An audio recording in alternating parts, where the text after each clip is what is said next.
We're back with Alden Chodash of AldenBoxing.com. We want to hear some of Alden's views on upcoming fights as well as his opinions on some of the young prospects in the boxing world. Alden, in a couple of weeks we have the Diaz battle, Juan versus Julio. Who do you like in this contest?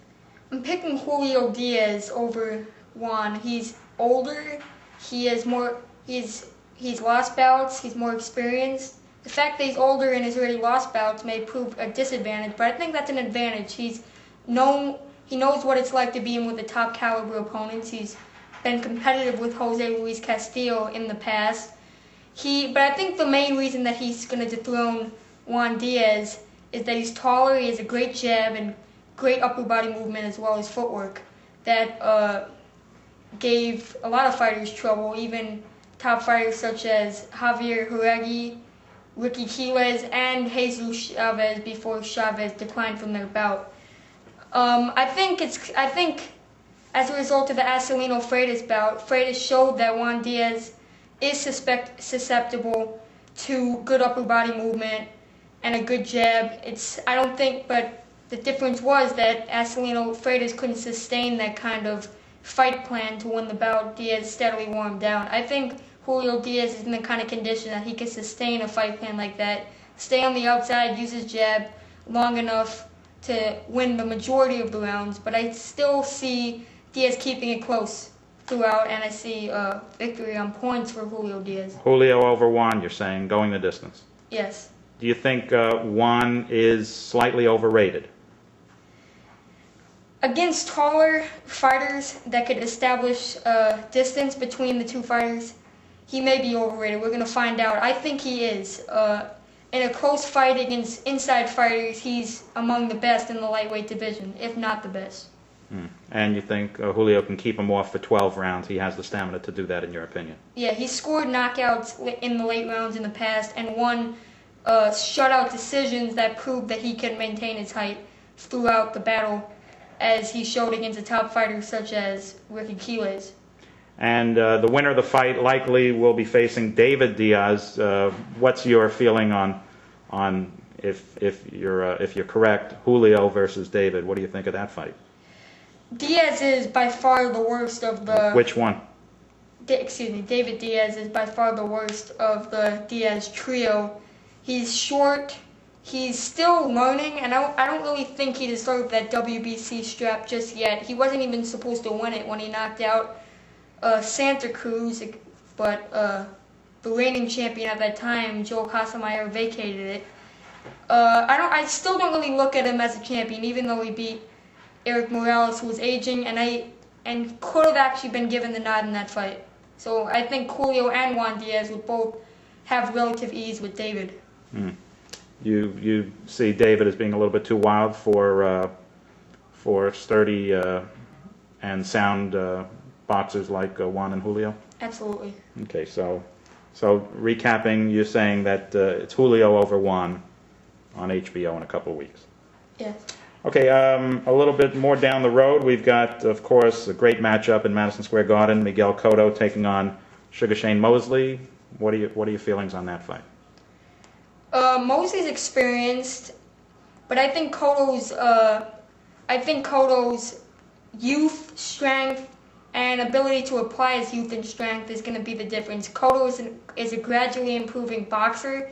He is a tremendous pressure fighter. He could break down a lot of guys.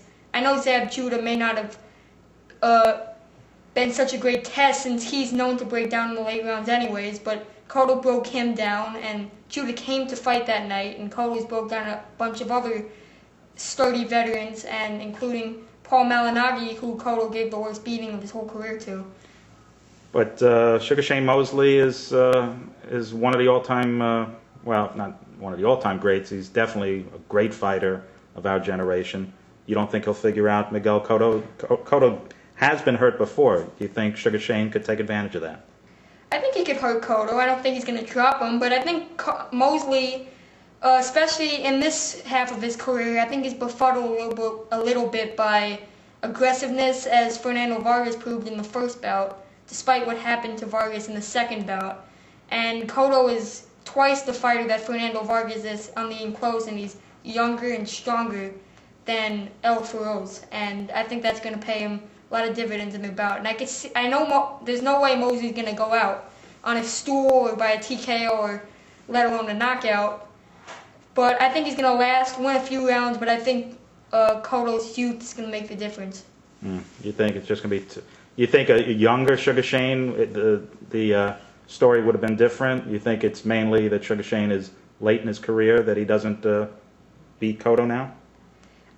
I think Cotto is just a great fighter. I can't wait to see how he progresses, and I think he may have even beaten Mosley early in his career. Okay. And we've got Joan Guzman taking on Humberto Soto. Quickly, what's your feelings of that matchup? Humberto Soto is very one-dimensional. He's strong, and he's a veteran, but Guzman is multi-dimensional. He does everything out there. He could punch pretty well. He hurt Jorge Barrios. He's a sturdy veteran. I think he's going to be able to hurt Humberto Soto. I mean, Manny Pacquiao locked Soto with a right hook. I think Soto may go the distance, but I think it's a great opportunity for Guzman to showcase his stuff on HBO. You think Guzman is an exceptional fighter? Yeah, it's a great opponent for him too. Right in front of him, very basic, just strong. Okay, great. Let's talk about some fighters that are maybe below the radar right now, but see if you can give us your opinion on him. Billy Dibb, a fighter that you did see on the Winky Right undercard back in Tampa last year. What's your feelings on Billy Dibb? He's not very heralded, despite his Golden Boy promotion. Despite Golden Boy Promotions handling him, I think they're overselling his power a little bit for the people who they sell Billy Dibb to. When he fights, he hasn't had a lot of exposure, if any. I can't recall him fighting on ESPN or a major network undercard on HBO or Showtime, and he's pretty slick. He's similar to Malinagi, still developing. I'd like to see him against more of a veteran kind of fighter, but I don't expect too big of things for him in the future. What about the Cuban exile Odlandir Solis? He could punch. He's brought his amateur style up to the professionals with the punching power, and he's pretty slick for a heavyweight, but I don't see him becoming a heavyweight champion. However, he's pretty lethargic, and he's gained quite a bit of weight since he's turned professional. And that wraps things up for this week with Alden Chodash of AldenBoxing.com. Thanks for talking with us, Alden. You're welcome.